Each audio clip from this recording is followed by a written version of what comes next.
tous et à toutes, je suis heureux de vous retrouver pour un partage biblique. Nous allons continuer nos investigations sur la vie de Moïse. Et donc je vous conseille, si vous n'avez pas vu la première partie, de l'écouter avant d'écouter celle-ci. Donc nous avions quitté Moïse qui se retrouvait dans le désert. Il va s'installer dans cette nouvelle vie. Pendant 40 ans, il sera,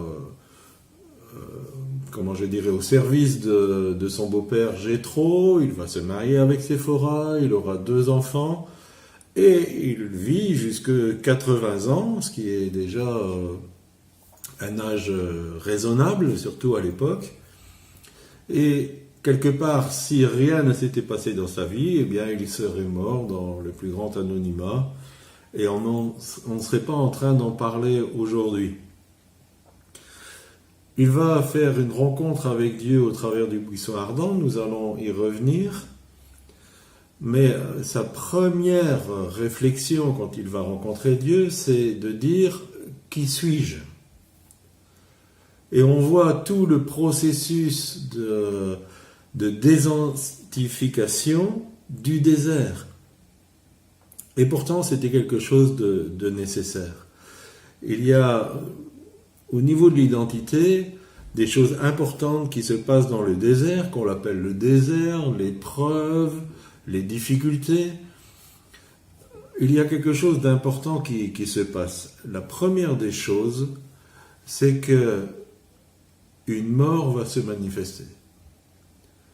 Une mort sur ce qui a fait l'identité avant de connaître Dieu. Et cette identité vient souvent en opposition avec l'identité que Dieu veut nous donner.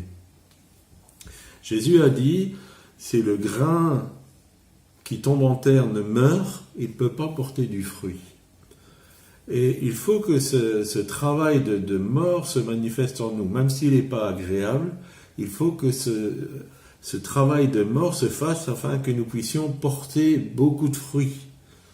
Rappelez-vous aussi que le vigneron vient émonder le cep de vigne afin qu'il porte encore plus de fruits.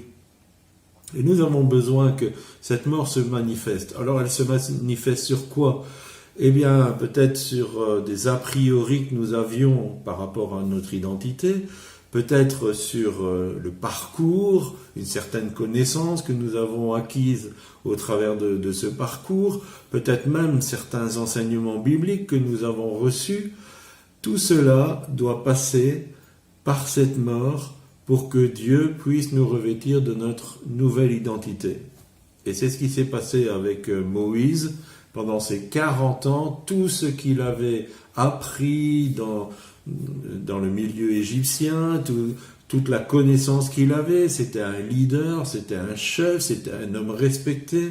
Toute cette position, tout cela a été amené à la mort. Ça, c'est la première des choses que le désert va faire.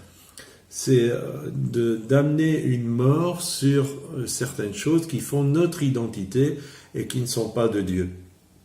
La deuxième des choses, c'est que notre appel va être épuré. Il y aura une épuration de ce que Dieu attend de nous. Et la Bible nous parle des exemples d'hommes de Dieu qui sont passés par le désert, et je pense notamment à Élie. Élie est arrivé à la cour d'Akab, il a annoncé la sécheresse, il a dit « il n'y aura pas de pluie sauf à ma parole ». Puis il a été mis au secret au torrent de Kérit, puis chez la veuve de Sarepta, et puis à un moment donné, il revient, et là il vit une journée extraordinaire. D'abord, ça démarre par une confrontation avec les faux prophètes au mont Carmel. Là, le feu de Dieu descend du ciel sur son holocauste.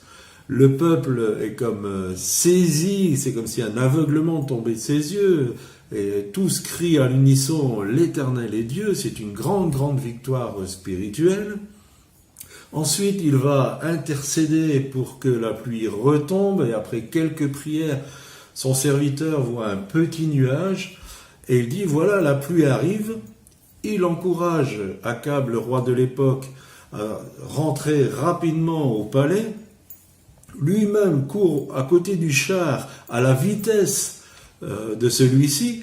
C'est une journée extraordinaire, des victoires extraordinaires.